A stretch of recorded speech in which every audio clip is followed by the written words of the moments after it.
Estamos aquí, y gracias por haber venido al piso, con el ex embajador de Argentina en Brasil, Carlos Magariños, que estuvo allí en la embajada entre el 2015 y 2019.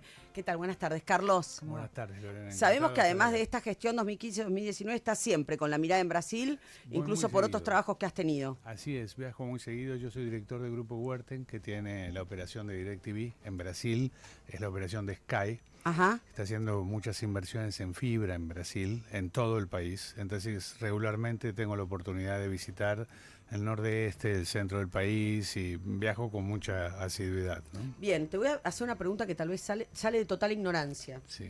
Pero como ustedes manejan fibra óptica, etcétera, Sí. una de las cuestiones que se contaban era que, por ejemplo, determinados servicios en estas dos favelas directamente los manejaban los narcos. ¿A ustedes les pasó alguna vez de tener una discusión empresarial o de brindar servicios y toparse con el Comando Vermelo u otros grupos? No, no nos pasó específicamente a nosotros, pero es una discusión que tiene la industria. Yo participo en muchas de las discusiones que tiene la industria en Brasil.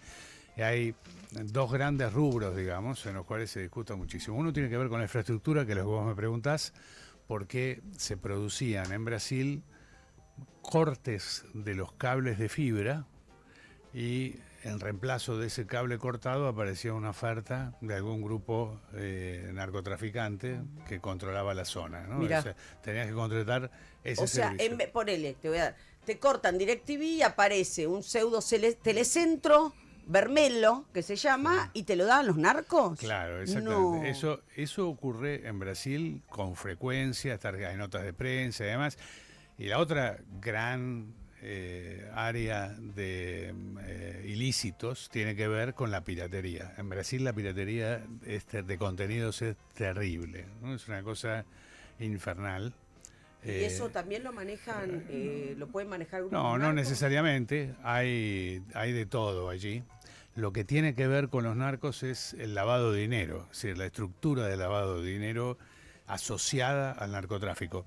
Mira, Lorena, yo Sí. recordaba estos días Sí. que hace un par de meses en San Pablo tuvo lugar una operación gigantesca para detener entre 150, creo que fueron 150 o 160 órdenes de arresto, que inclusive hubo allanamientos en bancos y fintechs en la avenida Faria Lima, que es como si te dijera Sí. Wall Street Sí, en San Pablo. sí. Muchas entidades financieras que fueron afectadas por el procedimiento y que cotizaban en bolsa vieron sus acciones en la bolsa desplomarse 15-20%, porque estaban vinculadas con esquemas de lavado de dinero, donde los narcotraficantes, para blanquear sus ganancias de crimen organizado, utilizaban esos vehículos y se dedicaban, por ejemplo, inclusive vos mencionabas lo de los cables, están la compra de combustible, por ejemplo, o la operación de pequeños ingenios, o la operación de refinación de combustible. Entonces, en esa operación de hace 2 meses, en agosto, se incautaron activos por 200 millones de dólares. No. Y los flujos de comercio que se vieron afectados alcanzaban los 10.000 millones de dólares en compras, ventas. ¿Hay como una economía paralela o Es estoy como, Claro. es como una economía, está paralela? creciendo muchísimo. Mirá, hace unos 10 años yo estaba llegando a Brasil, hubo una operación gigantesca, también de características similares a las que tuvo lugar en Río de Janeiro esta semana Sí. pasada, y se veía ya ahí una economía informal muy grande y que está penetrando en distintos sectores. Bueno, así como está la negociación, la comercialización de combustible, aparece incipientemente la comercialización de servicios de cable y aparece todo esto asociado a la piratería. Entonces es un complejo económico paralelo que además en los barrios marginales de las familias menos favorecidas se arroga funciones del Estado. No solo es una economía paralela, sino que muchas veces presta los servicios de un Estado paralelo en educación, en salud, en financiamiento. Yo estuve la Semana Santa con mi hija en Río y fuimos a La Rosiña y a Santa Marta, es la otra. Bueno, son dos favelas muy turísticas. O sea, hay servicios, contratamos una persona, estás arriba de Botafogo en Santa Marta, estás en la plena ciudad. no pasa nada. Me sorprendió ver cómo había muchos, primero que nada, había lugares donde no podés sacar fotos, había lugares donde no podés fijar mirada, porque hay gente con... Y te estoy hablando de una villa, de una favela donde van turistas, Sí, que donde- está todo sí. bien, ya está todo arreglado, autoridades con los... Y bueno, y lo que me sorprendió es que en la favela hay una constitución aparte, el código penal, el código civil y los códigos que quieras no son no son ni los del estado de Río de Janeiro ni los de Brasil. Son los códigos propios. Estas dos favelas más a las afueras me imagino que será todo con mayor descontrol y mayor dominio narco. Así es, y tienen su propio código de construcción de vivienda, su propio mercado de real estate. Mirá. Lo que es importante, me parece a mí, de lo que pasó esta semana pasada, es que el tema volvió a estar sobre el tapete y me parece que hay que tomar conciencia de que este problema tiene una dimensión regional, afecta a toda América Latina. O sea, nos afecta a nosotros. Nuestros barrios marginales tienen los mismos problemas. Bueno, la misma estamos estructura. hablando del triple crimen y ahora investigado a partir de ayer, viernes o antes de ayer, el triple crimen narco ya con un fiscal federal de Morón que está recibiendo la causa para investigar todas las ramificaciones narcos que hay alrededor del asesinato de estas tres chiquitas. Dicho esto, estamos hablando de una supuesta operación contención que de contención no tuvo nada. Bueno, justamente ahí se empieza a mezclar todo este asunto de cómo coordinar la lucha contra el narcotráfico y cómo convertirla en una verdadera política de Estado y no en un mecanismo de disputa o de competencia política, ¿no? En tu caso, vos como ex embajador de Argentina en Brasil, Carlos, durante el 2015, entre 2015 y 2019, ¿te sorprendió cuando te enteraste? ¿Lo has visto? ¿Fue un disparador más allá de que había las órdenes de allanamiento hacía mucho? ¿Esto fue algo que estuvo bien planificado? ¿Cuál fue tu mirada?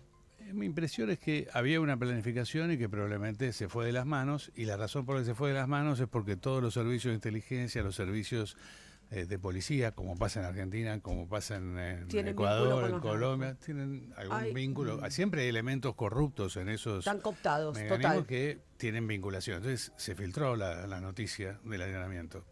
Y 2 o 3 horas antes la gente ya sabía, me refiero a los operativos del Comando Vermelo. 2 o 3 horas antes ya sabían. Ya sabían que venía la policía y bueno, inclusive se generaron enfrentamientos antes de que llegara la policía a las favelas, entre los militantes del Comando Vermelo y la policía. Ahora, porque estaban tratando de salir de la zona y fuera de la zona ya había retenes. Entonces, totalmente. Incluso había un grupo de WhatsApp con todos los vecinos que tenían Comando Vermelo, que a todos los que trabajaban con moto, con el delivery, los amenazaban si no iban a hacer las barricadas, para que no faltaba, que tenían que ir a responder a proteger el territorio. ¿Te sorprendió el poder de fuego, la utilización de drones, granadas, bueno, la cantidad de armas? Es sabido que están muy armados hasta los dientes, inclusive hay fabricación liviana de armas en estas zonas. Hay un tema serio, ¿no?, de estructura de la comunicación entre los distintos servicios de inteligencia, y sobre todo quiero remarcar esto, Lorena, lo que es muy importante es sacar este tema de la competencia política. Yo vi ahora, bueno, al principio cuando tuvo lugar la operación, enseguida hubo dardos cruzados entre el gobierno del Estado de San Pablo con un gobernador de derecha cercano a Bolsonaro, el anterior presidente de Brasil. Bolsonarista enfrentado con Lula, tal cual. Ahora, me tranquilizó mucho ver al día siguiente al ministro de Justicia de Lula sentado al lado del gobernador de San Pablo. ¿Qué hacemos con el narcotráfico? Estamos trabajando juntos, tenemos una agenda de coordinación. Eso es muy importante. Ayer hubo una reunión, bueno, quiero decir, eso fue el jueves, me parece, una reunión de coordinación entre todos los gobernadores de derecha y centro derecha. Casi todos de ellos tienen aspiraciones presidenciales, el gobernador de Goiás, el gobernador de Minas Gerais, el gobernador de San Pablo, etcétera, que lanzaron una especie de consejo de paz, o una cosa, no me acuerdo ahora el nombre exacto, pero tiene esa referencia. Yo eso lo leo más que como una cuestión vinculada al narcotráfico, lo veo asociado a la competencia política en Brasil y la necesidad de esos gobernadores de derecha y centro derecha de encontrar una agenda vinculada a los intereses concretos de la gente. Porque hasta ahora esos grupos de gobernadores de derecha y centro-derecha se reunían para pedir por la libertad del presidente Bolsonaro, que exactamente. es un tema... Hasta ahora venía con cuestiones de la grieta política en Brasil, que está tanto o más pronunciada que en nuestro país. Así más es. pronunciada.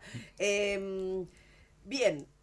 ¿Cómo se sabe que los narcotraficantes no van a tener una contraofensiva? ¿Cómo No se camina sabe. tranquilo por Río de Janeiro? Porque la gente está tranquilo. Hoy yo hablé con operadores de turismo y dicen, no, está todo tranquilo, Copacabana está bárbaro. Bueno, a lo sumo no te vayas para el lado del norte, qué sé yo, ya está. No se sabe... ¿Cómo se confían? ¿No? ¿Cómo puede tener un código un narco? Porque sé que los tiene, no soy ingenua. Pero ¿cómo se confía tanto en que ese narco tenga un código cuando te corta una cabeza? Bueno, la te verdad... corta cabeza, te mata... pará. Y las fuerzas de seguridad, según los que están en el barrio, también dicen que cortan cabeza. Y la señal que van a quedar dar también para el mundo, porque nosotros lo que vimos, las imágenes esas recorrieron el mundo y ahora la mirada del narco dice, bueno, nosotros también queremos dar nuestra señal de fuerza, puede venir también eso. Así es. No se puede saber a ciencia cierta, pero como decís, en esto también algo hay está funcionando. Usos y costumbres, hay reglas no escritas, hay ritos y procedimientos, y la gente confía en que eso se mantenga a través del tiempo, ¿no? Tenemos el narcotráfico, que no se compara con nada en el mundo. No voy a hablar de teoría de los dos demonios, lo aclaro. Pero hay un documental en Netflix, creo que vos ibas a hablar de esto, el BOPE, fundado en 1978, una unidad especializada de policía militar por operación en alto riesgo, que tiene obviamente desconfianza de corrupción dentro de la policía y que también tiene prácticas muy similares a los que usan los narcos. Que no tienen códigos tampoco, o sea, claro. Es como una cuestión especial que va, bueno, y es como que nos sacamos las leyes del medio de alguna manera. Se mantienen leyes propias también. Sí, hay muchos cuerpos especializados en lucha contra el narcotráfico que tienen reglamentos y procedimientos propios diferentes. Lo que es muy importante es que el Estado proceda siempre dentro del marco de la ley. Se entiende que el Y el BOPE debería hacerlo también. Pero todos, absolutamente. Pero no se puede evitar que haya excesos. Desgraciadamente lo que hay que hacer es asegurarse de que no se repitan y castigar los excesos proporcionalmente. En la época que fuiste embajador argentino en Brasil, ¿viste algo similar? No, en esa época hubo muchos procedimientos, sobre todo en 2015, como te decía, hubo un procedimiento muy similar al de Río. Después no aparecieron procedimientos de esa envergadura, pero sí muchas operaciones destinadas a bloquear, intervenir o eliminar los flujos de financiamiento del narcotráfico. Lo que está pasando ahora, perdóname, esta es una idea importante, que es la diferencia con lo que pasaba antes, porque hay una diferencia de proporciones. Hoy se incautan entre 5 y 10 veces más. A nivel escala, la escala cambió. Muchísimo, la escala cambió. Ahora, hay otro fenómeno que está poco observado, que a mí me parece que es sumamente grave, porque los grupos fundamentalistas islámicos que operan en la región, terroristas, están subcontratando a los narcos para la ejecución de atentados. En lugar de desarrollar sus propios digamos, cuerpos de milicia, etcétera, ya no invierten esfuerzos en eso. Se tercerizan los servicios. Financia, como si fuera un subcontrato. Claro. Entonces, eso sí que es muy delicado y por eso es tan importante dos cosas. Primero, sacar este tema de la competencia política, todos los partidos trabajando juntos para eliminar este problema. No dudes. Y segundo problema, cooperación regional. Eso, ¿vos lo ves posible? Porque pensando esto en que sacamos del lado la diferencia política, ¿te imaginás un gobierno como el nuestro hablando y trabajando en conjunto con un gobierno como el de Lula, por ejemplo? ¿Es posible? Porque así a vista pareciera que bueno, debería, no. porque el narcotráfico, como dijeron, no tiene frontera. Pero ¿cómo haces para sentar esas miradas tan diferentes? Y nombro estas dos, pues son frontera, digo, pero digamos de la región. Mira, yo trabajé muchos años fuera de Argentina, en Naciones Unidas. Trabajé en muchos países. La verdad es que para mí la política es el arte de hacer posible lo que es necesario. Esto es necesario y hay que hacerlo. No es muy relevante si los presidentes simpatizan uno con otro. ¿Alcanza con reforzar la frontera? Yo creo que se puede trabajar muy bien en esa zona. Se está trabajando con cooperación, independientemente de si los presidentes se ven o no se ven. Hay una relación muy fuerte entre los servicios de inteligencia y la Policía Federal, en Argentina y en Brasil. Hay muchas oportunidades de avanzar en esto y a mí me gusta recordar un proyecto de ley que se propuso para organizar entre los dos países una agencia binacional de lucha contra el narcotráfico. Lo propuso el diputado Iglesias, Fernando Iglesias, y la verdad es que ese tipo de mecanismos, desde mi experiencia en la embajada y antes cuando me tocó negociar los tratados de Mercosur en la Secretaría de Industria, ese tipo de mecanismo binacional es lo único que da resultado a largo plazo. Fíjate, Tal cual. tenemos vos me preguntabas si es posible, Sí. porque es un tema muy conflictivo. Fíjate lo que pasó en el campo nuclear. En el campo nuclear, Argentina y Brasil tenían dos programas muy robustos en los 70, en los 80, competían militar y tecnológicamente en el campo nuclear, hasta que en el año 91, por vocación de las negociaciones que había empezado el presidente Alfonsín, que continuó el presidente Menem, se firma el Tratado de Mercosur y se organiza, se crea la Agencia Binacional de Contabilidad y Control del Material Nuclear. Eso convirtió al Atlántico Sur en una zona de paz, porque ahora tenemos salvaguardias en los dos países que los dos cumplimos voluntariamente. Bueno, un mecanismo similar debería estar específicamente diseñado para la lucha contra el narcotráfico. Carlos Magariños, ex embajador de Argentina en Brasil. Gracias. Gracias.